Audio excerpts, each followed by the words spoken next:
नमस्कार। जैसा कि कल मैंने बताया था कि मैं 11 सितंबर को एटीएस से ट्रांसफ़र होके एसएसपी अलीगढ़ के पद पर आ गया था।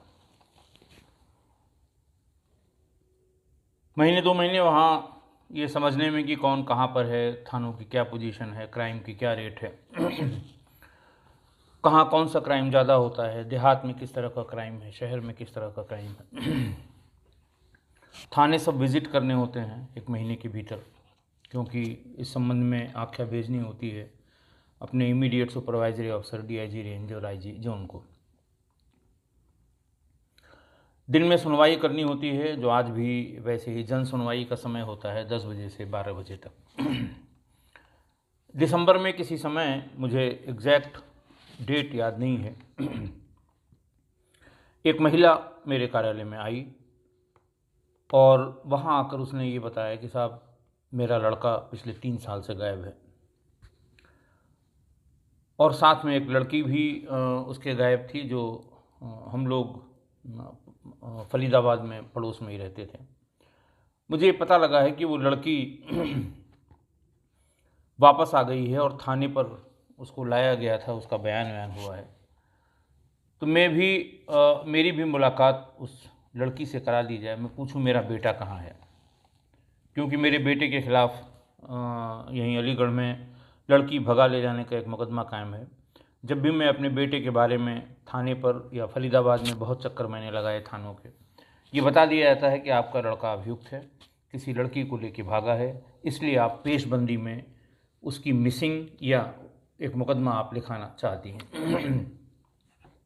मैं इस बात से बहुत दुखी हूँ और बस इतना करा दें कि हमारी उस लड़की से बातचीत करा दें, ताकि मैं उससे पूछ सकूं कि मेरा बेटा कहाँ है। अपने बेटे का नाम उसने जय बताया। मैंने इंस्पेक्टर को फ़ोन किया, गांधी पार्क थाने की बात उसने बताई, उनको फ़ोन किया क्या बात है, कैसे है। तो उन्होंने बताया, पूरी डिटेल बताई, काफ़ी लंबी बातचीत हुई। तब मुझे पता लगा कि ये मामला 2013 का है। मैं आपको शुरू से मामला अगर नहीं बताऊंगा तो ये बीच में जो महिला आई और क्या बातचीत हुई, ये आपके लिए समझना कठिन होगा। 12 दिसंबर 2013 को देवेंद्र शर्मा सन ऑफ केशव देव शर्मा, निवासी नगला माली, थाना गांधी पार्क, ये थाने पर आए और उन्होंने एक प्रार्थना पत्र दिया और ये कहा कि मेरी पुत्री प्रीति, जिसकी उम्र 17 वर्ष है, उसको जय son of Shankar, resident of Jawahar colony, थाना सारण, जिला फरीदाबाद, भगाकर ले गया है। एप्लीकेशन उन्होंने दी, उसमें मुकदमा अपराध संख्या 718/13, 363, 366 बहला फुसलाकर भगा ले जाना, ये कायम कर दिया गया। विवेचना चलती रही। विवेचना चलते चलते 2 साल हो गया। 5 विवेचक इसमें बदल गए। जैसे ही एक दरोगा ट्रांसफ़र होता था, आने वाले नए दरोगा को वो विवेचना ट्रांसफ़र कर दी जाती थी। हमारे यहाँ ऑर्डरली रूम का प्रोविज़न है। ऑर्डरली रूम किया जाता है कि एक पर्टिकुलर थाने पर की जाने वाली विवेचना की समीक्षा अलग अलग अधिकारी करते हैं। डिप्टी एसपी करते हैं, एडिशनल एसपी करते हैं यानी एसपी सिटी करते हैं, और एसएसपी यानी मैं भी करता हूँ। जब समीक्षा होती है तो ये होता है, भाई अरे 2 साल पुराना मुकदमा, इसमें क्या हुआ। तो फ़ौरन जो उस समय आईओ रहते होंगे वो बताते होंगे, साहब इसमें 3 बार मैं दबिश दे आया, 3 बार मैं रेड कराया, यानी कागज़ पर वो रवाना हुए फरीदाबाद के लिए और कागज़ पर ही वो वापस लौट आए फरीदाबाद से, इस ऑब्जर्वेशन के साथ कि बहुत तलाश किया, दोनों का पता नहीं लगा। यानी न लड़का का पता लगा न लड़की का पता लगा। लड़का लड़की चूँकि जिन्होंने यहाँ गांधी पार्क अलीगढ़ में मुकदमा लिखाया था, वो भी अस्थायी तौर पर वहीं फरीदाबाद रहते थे। यानी 5-5 विवेचक कागज़ पर रवाना हुए, कागज़ पर वापस आए और कागज़ पर उन्होंने बता दिया कि साहब दोनों नहीं मिले। अभियुक्त की माँ संध्या देवी और वहाँ से फ़ोन नंबर ले आते थे। जैसे ही विवेचना मिली, उन्होंने वादी से बात की। फिर उसके बाद जो मुलजिम यानी जो अक्यूज़ था इस एफआईआर में जय, उसकी माँ संध्या देवी से बातचीत की और बताया कि मैं आने वाला हूँ और मैं आऊँगा और फिर जहाँ भी हो उसको बता देना, नहीं तो ये हो जाएगा वो हो जाएगा, जैसा पुलिस करती है। संध्या देवी भी बहुत परेशान थी 2 साल से। 2 साल में कुल 2-3 बार पुलिस वाले गए भी। कभी कभी पुलिस वालों को वहाँ आसपास जो आसपास के रहने वाले होते हैं वो उसी विवेचना में रवानगी करते हैं, अपना घर का काम निपटाते हैं और लौटते समय एक बार के लिए वहाँ चले जाते हैं, संध्या देवी को डांट फटकार के वहाँ से चले आते हैं। संध्या देवी सबसे यही कहती थी कि भाई हमारा भी लड़का गायब है, हमें भी बताओ लड़का हमारा कहाँ है। मैं अपने लड़के से, इकलौते लड़के से मिलने के लिए बहुत परेशान हूँ। आखिर वो गया कहाँ। संध्या देवी ने यह भी बताया कि मैं फरीदाबाद पुलिस के भी चक्कर लगा लगा के हार गई हूँ। वहाँ जाती हूँ, 1-2 बार तो वहाँ से पुलिस टीम अलीगढ़ आई भी। जब मैं वहाँ फरीदाबाद पुलिस कमिश्नर से मिली, भेजा गया। जैसे ही लोग यहाँ आते हैं, गांधी पार्क से एक उनको रिपोर्ट यानी आख्या दे दी जाती है कि इस लड़के के विरुद्ध 363, 366 IPC का एक अपराध पंजीकृत है और हमारे रिकॉर्ड के हिसाब से ये एक्यूज्ड है और ये वांटेड है। शायद ये अपराधी की माँ है, इसलिए ये बार बार इस तरह के दरख्वास्त देती है ताकि कोर्ट में इसे बेनिफिट मिल सके। जब कभी लड़का लड़की बरामद हो और ट्रायल हो तब इसका बेनिफिट मिल सके। खैर, संध्या देवी भी एकदम आजीज आ चुकी थी कि उसकी कोई मदद नहीं हो पा रही थी। जब कभी भी वो मदद के लिए किसी के पास, किसी पुलिस वाले के पास गई तो ये कह के उसे टरका दिया गया कि उसका बेटा अभियुक्त है, उसका बेटा एक्यूज्ड है, उसका बेटा क्रिमिनल है। एक लड़की को भगा के ले गया है, 2 साल हो गया, लड़की का पता नहीं लग रहा है। लड़की के माँ बाप का रो रो कर बुरा हाल है। ये हो ही रहा था, 2013 से ये मामला चल ही रहा था कि 1 सितंबर 2015 को अचानक फिर थाना गांधी पार्क में मुकदमावादी जिन्होंने अपहरण का वो मुकदमा 2013 को लिखवाया था, वो अपनी बेटी प्रीति के साथ थाने पर आ गए। और उन्होंने ये कहा कि मेरी पुत्री का जो अपहरण कर लिया था जय ने, आज वो उसको अलीगढ़ रेलवे स्टेशन पर छोड़ गया। रेलवे स्टेशन से मेरी पुत्री ने मुझे फ़ोन किया और मैं जाकर उसे ले आया। और ये भी बताया कि चूंकि मेरी पुत्री जय से ही 9 महीने की गर्भवती है और ऐसे में इतना अमानवीय कृत्य किया है जय ने कि अब उसको तत्काल आप गिरफ्तार करके उसे सजा दीजिए। ये बात बहुत चौंकाने वाली थी। लड़की थाने पर मौजूद थी, वास्तव में उसकी बहुत ही एडवांस प्रेगनेंसी थी और परेशान थी। तुरंत अमित यादव उस समय एसओ था, एसओ उसने तुरंत कोर्ट में एक एप्लीकेशन दी कि लड़की का 164 यानी कलमबंद बयान मजिस्ट्रेट, जुडिशल मजिस्ट्रेट के सामने किया जाना है। 1-2 दिन की बात की तारीख, चूँकि महिला जुडिशल मजिस्ट्रेट ही ये बयान रिकॉर्ड करती हैं, कलमबंद करती हैं, बंद कमरे में करती हैं, तो जब ज़्यादा कलमबंद बयान की एप्लीकेशन आ जाती हैं तो वो 1-2, 3, 4 दिन बाद, कभी कभी 5 दिन बाद वो डेट पड़ती है। हालांकि नियमानुसार ये उसी दिन जब एप्लीकेशन दी जाती है तभी ये बयान रिकॉर्ड हो जाने चाहिए, लेकिन उनकी भी मजबूरी है। अगर 5 बयान हैं तो 3, 4 या 5 बयान से अधिक एक दिन में कोई भी मजिस्ट्रेट रिकॉर्ड नहीं कर सकता, क्योंकि रूटीन के काम करने के बाद 2 बजे के बाद ही वो बयान रिकॉर्ड करने का काम करते हैं। बहरहाल उसका 164 का कलमबंद बयान कराया गया। अपने कलमबंद बयान में उस लड़की ने ये बताया कि साहब ये मुझे जय इस तरह से यहाँ से भगा के ले गया, उसने कमरे में बंद कर दिया, मुझे बंधक बना लिया, मेरे साथ दुराचार किया और मैं उसकी ही बच्चे की इस समय 9 महीने से उसकी माँ हूँ। और जब मेरा बच्चे की पैदाइश का टाइम नज़दीक आने लगा और मुझे ज़्यादा केयर की ज़रूरत थी, उस समय ये मुझे अलीगढ़ रेलवे स्टेशन में छोड़कर भाग गया। और फिर उसने कहा कि साहब हम अपने माँ बाप के साथ रहना चाहते हैं, हमें अपने माँ बाप की कस्टडी में भेज दिया जाए। अदालत के सामने जब ये बात आई तो बहुत गंभीर बात थी और बड़ी सहानुभूति किसी की भी होगी कि कोई लड़का 2 साल 3 साल से किसी लड़की को लेके भागे और एडवांस प्रेगनेंसी के समय उसे लावारिस छोड़कर भाग जाए। न्यायालय ने फ़ौरन उसको उसके माँ बाप के साथ रहने की अनुमति दे दी और वो अपने माँ बाप के साथ चली गई। 164 के बयान के बाद एसओ अमित यादव ने बहुत प्रयास किया कि जय का पता लगे, लेकिन जय का पता नहीं लगा। इसी बीच संध्या देवी को भी खबर हुई, यानी जय की माँ को, कि लड़की प्रीति यादव थाने में हाजिर हो गई है और उसकी गर्भ में उसके बेटे का बच्चा पल रहा है, यानी जय का बच्चा पल रहा है। लेकिन वो चिंतित थी कि मेरा बेटा है कहाँ। वो वहाँ से भाग के आई और फिर वो जो मैंने बताया दिसंबर में किसी वक्त मेरे समक्ष प्रस्तुत हुई। जब वो मेरे सामने आई और ये सारी बातें मुझे इंस्पेक्टर ने बताई कि साहब ऐसे ऐसे हुआ है। मुझे भी गुस्सा आया कि एक लड़का जो इतने दिनों से किसी लड़की के साथ रह रहा है और ऐसी स्थिति में जब उसको सबसे अधिक केयर की ज़रूरत है, उसे लावारिस छोड़कर उसके अलीगढ़ के रेलवे स्टेशन पर भाग गया।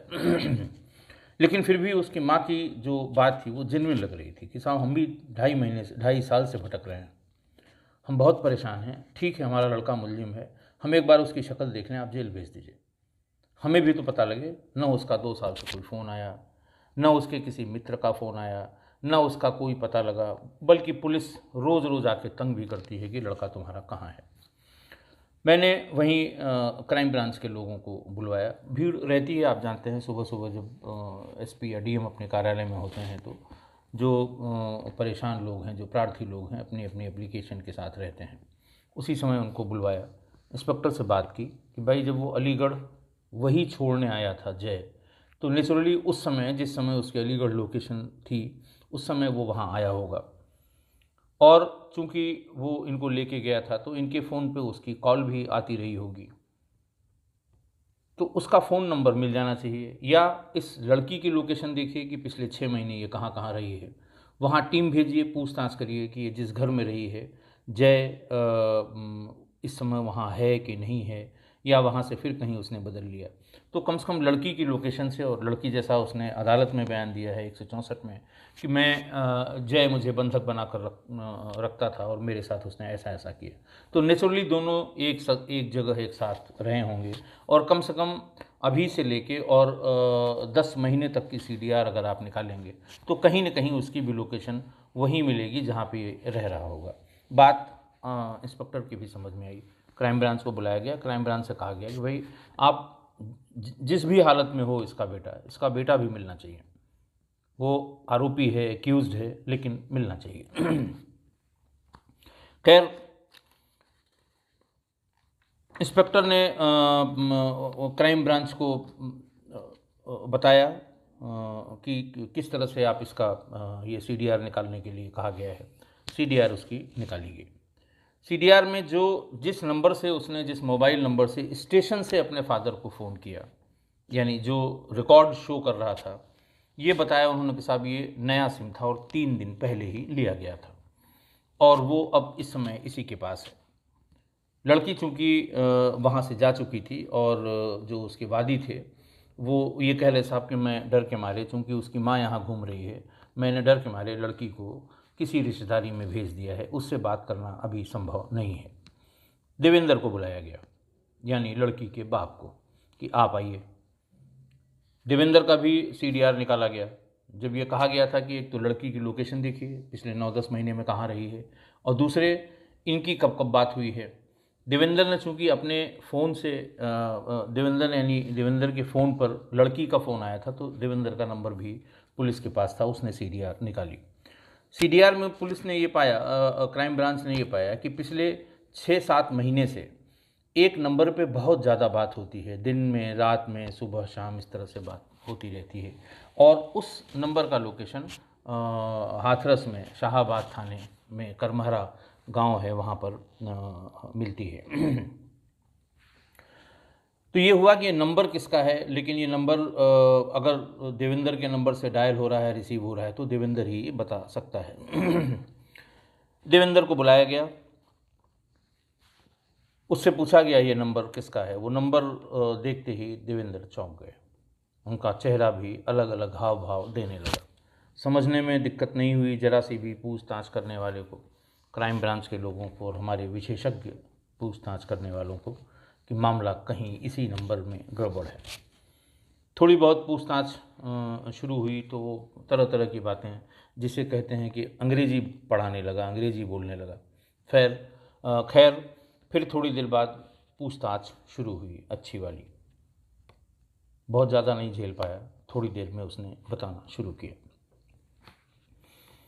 उससे ये पूछा गया कि यहाँ पर करसौरा थाना सादाबाद हाथरस में यहाँ कौन रहता है, और ये नंबर किसका है जिससे तुम दिन में 10 बार बात करते हो। काफ़ी देर के बाद जब अच्छी वाली पूछताछ अपने चरम पर पहुंची तो उसने बताया कि साहब ये मेरी बेटी का ही है, प्रीति का ही नंबर है। तो बोली ये वहाँ अगर रह रही थी, तुम्हें पता था कि वहाँ रह रही है, मुकदमा तुमने लिखाया कि जय इसे भगा के ले गया है, तो तुमने पुलिस को क्यों नहीं बताया कि मेरी लड़की वहाँ जय के साथ है? और पुलिस जाती, एक्यूज़ था, चूँकि लड़की अंडर एज आपने लिखाई है, यानी नाबालिग है, वो शादी योग्य नहीं है, तो नेचुरली या तो वो अपने बालिग होने का इंतज़ार कर रही थी या फिर उसके साथ कोई जोर ज़बरदस्ती हो रही थी। इसका कोई जवाब देवेंद्र के पास नहीं था।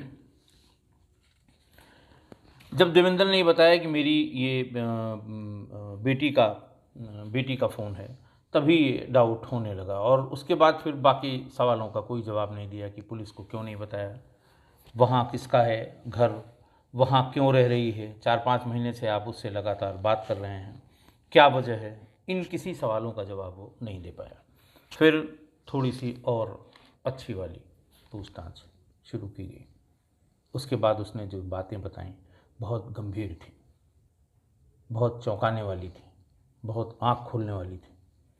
2013 की बात आते आते 2016 में अगर उस अभियुक्त की माँ मेरे समक्ष जो प्रस्तुत हुई थी, अगर उसने ये बात न कही होती कि साहब आप बिल्कुल बंद कर दीजिए, अपराधी है, लड़की आ गई है, लड़की ने अदालत में बयान दिया है कि वो मेरे बेटे से प्रेग्नेंट है, तो अब तो मैं यही मानूंगी कि मेरी बहू है। लड़के से तो एक बार हमें मिलवा दें, मुझे भी हक है ये जानने का कि मेरा लड़का कहाँ है। जब अच्छी वाली पूछताछ हुई तो देवेंद्र टूट गए। देवेंद्र ने बताया कि मैं मूल रूप से नगला माली थाना, गांधी पार्क, जिला अलीगढ़ का रहने वाला हूँ, लेकिन पिछले 20 साल से फरीदाबाद, हरियाणा में काम के सिलसिले में रहता हूँ। मेरी 3 बेटी और 1 बेटा है। ये प्रीति बीच वाली नंबर की है, इससे एक बड़ी और एक छोटी बेटी है और ये इंटरमीडिएट में पढ़ती है। 2013 में ये फरीदाबाद के जवाहर बाग कॉलोनी, थाना सारण में सुभाष चंद्र के मकान में किराए पर रहता था। मकान मालिक का एक रिश्तेदार था जय, जो अक्सर मकान मालिक के यहाँ अपनी माँ के साथ, चूँकि नज़दीकी रिश्तेदार थे, आया करता था। इसी बीच में शायद जय का प्रीति से कोई संबंध हो गया, इनका कोई प्रेम प्रसंग या प्रेम संबंध हो गया, लेकिन मुझे इसकी जानकारी कभी नहीं लगी। 6 दिसंबर 2013 को अलीगढ़ के डीएवी कॉलेज में एक एग्ज़ाम था, उसको देने के लिए मेरी बेटी प्रीति वहाँ से हरियाणा से चली। वो यहाँ आई और मेरे साले प्रमोद शर्मा, जो कि बाबा कॉलोनी अलीगढ़ में रहते हैं, प्रमोद शर्मा सन ऑफ रमेश चंद शर्मा, उनके यहाँ आके रुकी कि उसे कल एग्ज़ाम देना है। जैसे ही प्रीति एग्ज़ाम देने के लिए अपने मामा प्रमोद शर्मा के यहाँ आई, उसके साथ एक लड़का भी था। उन दोनों के हाव भाव देख के इन्होंने फ़ौरन अपने बहनोई को फ़ोन किया, यानी प्रीति के फादर को, देवेंद्र शर्मा को, और ये कहा कि इस बार प्रीति जो एग्ज़ाम देने आई है उसके साथ एक लड़का भी है, क्या आप उसको जानते हैं? इन्होंने कहा, नाम बताया कि जय उसका नाम है। इन्हें समझते देर नहीं लगी कि जय शायद वही है जो इसके मकान मालिक का रिश्तेदार है। उस समय ये काम के सिलसिले में रुद्रपुर थे। देवेंद्र ने तुरंत अपने साले से कहा कि इसको रोक के रखना, मैं आ रहा हूँ। ये कैसे यहाँ पर प्रीति के साथ आ गया?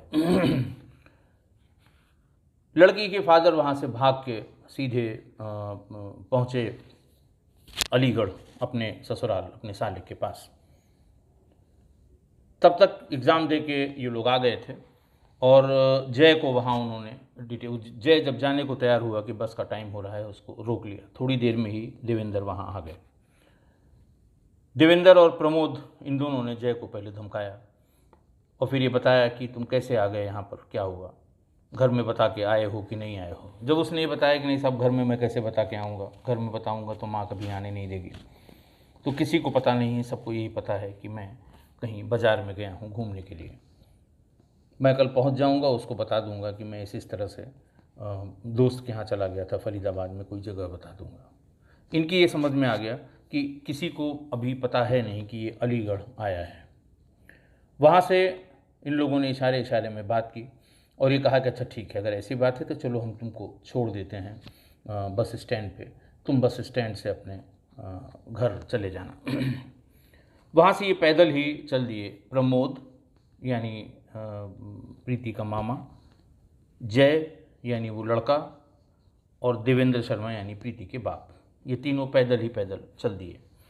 वहाँ नई बस्ती अवतार नगर जो थाना सासनी गेट में पड़ता है, वो बिल्कुल रेलवे लाइन के किनारे बसा हुआ मोहल्ला है। वहाँ इनके एक और जानने वाले थे, विनोद सनाफ राधेलाल। उनके यहाँ पहुँच गए और इसको बिठा दिया कि तुम इसको चाय वाय पिलाओ, और एक कमरे में जाके इन लोगों ने खूब छक के शराब पी, प्रमोद, देवेंद्र और विनोद ने। और फिर शराब पी के बाहर निकले, जैसे कहा कि चलो बस का टाइम हो गया, तुमको ले चलते हैं। रेलवे लाइन क्रॉस करके उस तरफ जाना था इन्हें बस अड्डे के लिए। जैसे ही रेलवे लाइन के पास पहुँचे, तीनों ने धक्का देके गिरा दिया जय को, और साफे के अंगोछे से इसका गला कस दिया। थोड़ी देर में इसकी मृत्यु हो गई और उसकी बॉडी को ट्रेन के ऊपर बीच में, आधा शरीर पटरी के इस तरफ और आधा शरीर पटरी के उस तरफ, उस पर लिटा दिया। किनारे आके, सड़क के किनारे थोड़ी थोड़ी दूर पे खड़े होकर ये देखते रहे कि गाड़ी कब आती है। 15 मिनट बाद गाड़ी आ गई। गाड़ी पूरी स्पीड से उसके शरीर से गुजर गई। इन्होंने देखा कि बॉडी के 2 टुकड़े, एक दोनों पटरियों के बीच में, एक उस पटरी से बाहर के हिस्से में पड़ा हुआ था।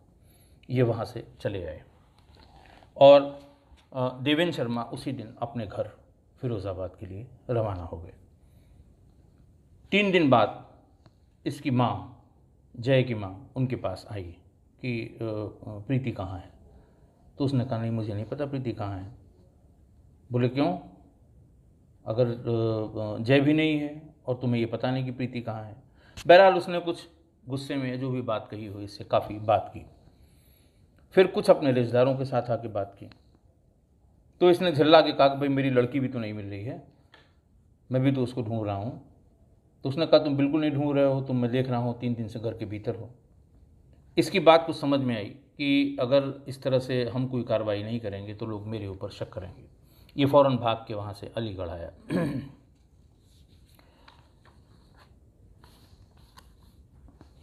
ये फ़ौरन भाग के वहाँ से अलीगढ़ आ गया। और जब ज़्यादा प्रेशर हुआ तो 12 दिसंबर 2013 को, देखिए 6 दिसंबर की ये घटना थी जब उसको मारा गया। 6 दिन में 3-4 बार, और वो तुरंत भाग के फरीदाबाद पहुंच गया विनोद शर्मा। 6 दिन में ही कई बार जय की माँ या उसके रिश्तेदारों ने इससे पूछताछ की, तो ये भाग के 12 दिसंबर को अलीगढ़ आ गया। अलीगढ़ में वहाँ के एक वकील हैं श्री मुन्ना लाल वकील को लिया, अपने गांव के चौकीदार को लिया, और 2 और मोअज़्ज़िज़ लोगों को लेके 12 दिसंबर 2013 को ये थाना गांधी पार्क पहुंच गया। और इसने अपनी बेटी के जय द्वारा भगा ले जाने की एक FIR 363-66 की कर दी। जब FIR कर दी कि लड़का लड़की को लेके भाग गया है, तो इसके सामने ये संकट था कि लड़की अगर घर में रहेगी तो फ़ौरन पुलिस आएगी और पूछेगी कि भाई लड़का कहाँ है। फिर ये समस्या होगी मुझे इसका जवाब देने की। इन्होंने फ़ौरन प्रीति को अपने साले, प्रमोद के साले के घर भेज दिया। मैंने शाहाबाद में, जहाँ मैंने बताया था कि जो इसके साले के साले हैं, उनके यहाँ इसको भेज दिया कि तुम चुपचाप रहोगे। और साले को भी ब्रीफ कर दिया कि ये किसी को पता नहीं होना चाहिए कि प्रीति वहाँ रह रही है। इसी बीच में इन लोगों के दिमाग में और दिमाग ही चलाते रहे और प्रीति का नाम बदल के पूजा कर दिया। इसके हाई स्कूल के सर्टिफिकेट को जैसे स्कैन करके और उसमें नाम चेंज करके बनाया जाता है। मैंने अपने एक एपिसोड में पूरा का पूरा फर्जी सर्टिफिकेट और फर्जी मार्कशीट बनाने के गोरख धंधे का जिक्र किया था सहारनपुर में, जो बहुत बड़ा गैंग इसका पकड़ा गया था। तो उसी तरह कुछ इन्होंने ऐसा किया कि उसका हाई स्कूल का सर्टिफिकेट, हाई स्कूल की मार्कशीट, इंटरमीडिएट की मार्कशीट और इंटरमीडिएट की सर्टिफिकेट, इन सब में पूजा यादव नाम रख दिया और उस नाम से इसको वहाँ पर घर वाले भी पूजा के नाम से ही जानने लगे। फिर 3 दिसंबर 2014 को उन्होंने चुपचाप राहुल सन ऑफ पूर्णचंद्र निवासी चंदन नगर थाना वृंदावन मथुरा इसके साथ प्रीति यानी बदले हुए नाम पूजा की शादी कर दी और उसको इनके घर भेज दिया। किसी को कानो कान खबर नहीं कि प्रीति गई कहाँ। पुलिस 5 विवेचक बदल चुके थे, लेकिन पुलिस भी नहीं पहुंच पाई वहां तक कि प्रीति कहाँ है, क्योंकि विवेचना के हिसाब से लड़का लड़की दोनों गायब हैं। एफआईआर के हिसाब से तो ढूंढा लड़की को भी जा रहा था, लड़के को भी जा रहा था कि लड़का मिल जाएगा तो लड़की मिल जाएगी, और अगर लड़की मिल गई तो लड़का मिल जाएगा। शादी हो गई और वो अपने ससुराल चली गई। वहाँ वो प्रेग्नेंट हो गई। जब थोड़ी सी एडवांस प्रेगनेंसी होने लगी तो ससुराल वालों ने ये इच्छा जाहिर की कि शायद पहली प्रेगनेंसी है ये, इसको अपने मायके जाना चाहिए।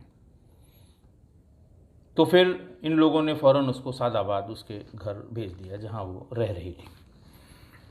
इसी बीच पुलिस 3-4 बार फरीदाबाद गई और जो उसके जो आईओ थे उन्होंने तमाम उल्टी सीधी बात इस बार देवेंद्र शर्मा से की। देवेंद्र शर्मा ने अपना मकान भी बदल लिया कि बार बार पुलिस यही पता देख के यहाँ चली जाती है, तो इसलिए मकान ही बदल देना उचित होगा। उन्होंने अपना मकान बदल लिया।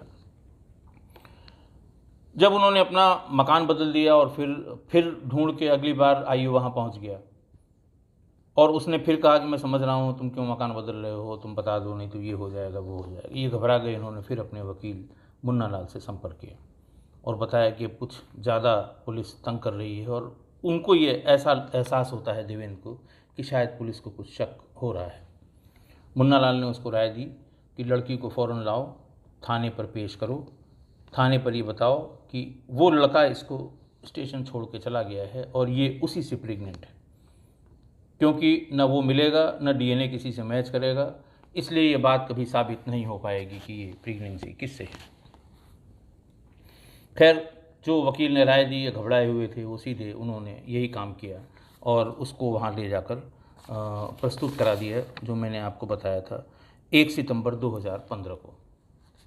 घटना 6 दिसंबर 2013 की थी। 1 सितंबर 2015 को थाने पर लड़की को प्रस्तुत करा दिया गया। जब लड़की को बयान के लिए पुलिस कस्टडी में रखा गया था, यानी 164 के बयान में जब 1-2 दिन 4 दिन की देरी होती है, मेडिकल भी होना था, इसके लिए रखा गया है। इसी बीच में अच्छा पूरे थाने की सहानुभूति उस प्रीति उस लड़की के प्रति हो गई कि मतलब कैसा लड़का है वो कि उसने इसके साथ जोर ज़बरदस्ती भी की और जब इसको प्रेगनेंसी का टाइम था तब उसको छोड़कर भाग गया। जब वो कस्टडी में थी उसी समय उसने पुलिस कस्टडी में ही एक बेटे को जन्म भी दिया, लेकिन इनके घर वालों ने ससुराल वालों को खबर तक नहीं की। उन्हें ये डर था कि अगर ससुराल वाले वहाँ से यहाँ आ गए और असली बात कहीं पता लग गई, इसका असली नाम पता लग गया और एक एफआईआर लिखाई गई है ये पता लग गया, तो आगे की ज़िंदगी इस लड़की की बहुत ख़राब हो जाएगी। इसलिए उन्होंने इसके बारे में कहीं जिक्र नहीं किया और ससुराल वालों को भी नहीं बताया कि पूजा ने बेटे को जन्म दिया है, यानी राहुल के बेटा हुआ है। ये भी राहुल या उसके पिता पूर्णचंद्र को जानकारी नहीं दी गई। आगे बयान में देवेंद्र ने बताया कि जब हम लोग वहाँ बॉडी छोड़ के आए, 2 टुकड़ों में देख के आए, तो अगले दिन विनोद, चूँकि रेलवे लाइन के ठीक किनारे पे उसका घर था, विनोद से पूछा कि भाई बॉडी का क्या हुआ। तो विनोद ने बताया कि सवेरे सवेरे तमाम पुलिस आई थी और 2 हिस्से में दोनों हिस्सों को एक एक बोरी में भर के चली गई थी और तीसरे दिन इसकी अखबार में एक फ़ोटो भी छपी थी और इश्तहार भी निकाला गया था कि इस तरह से एक अज्ञात बॉडी यहाँ मिली है और अगर कोई पहचान रहा हो या कोई सूचना हो इसके बारे में तो फलां नंबरों पर सूचित करें। तो 4-6 दिन तो थोड़ा सा इनको ये लगा, इसीलिए 2-4 दिन वेट करने के बाद इन्होंने 12 दिसंबर को, 6 दिसंबर की घटना थी, 12 दिसंबर को ये मुकदमा लिखाया था अपहरण का और फिर 2015 में वो आए और ये महिला आई संध्या और उसने ये कहा कि मेरा बेटा भी गायब है, उसका भी पता लगना चाहिए, और तब ये पूरी घटना का अनावरण हुआ। 13 जनवरी 2017 को 11 सितंबर को मैं आया था अलीगढ़, दिसंबर में वो महिला आई थी, और ये सब पता लगते लगते 13 जनवरी 2017 को 3 साल पहले हुई इस हत्या का खुलासा हुआ। संध्या को बताया गया कि तुम्हारे बेटे की मृत्यु हो चुकी है, मुलजिम पकड़ लिए गए हैं। वो बदहवास सी वहाँ से आई।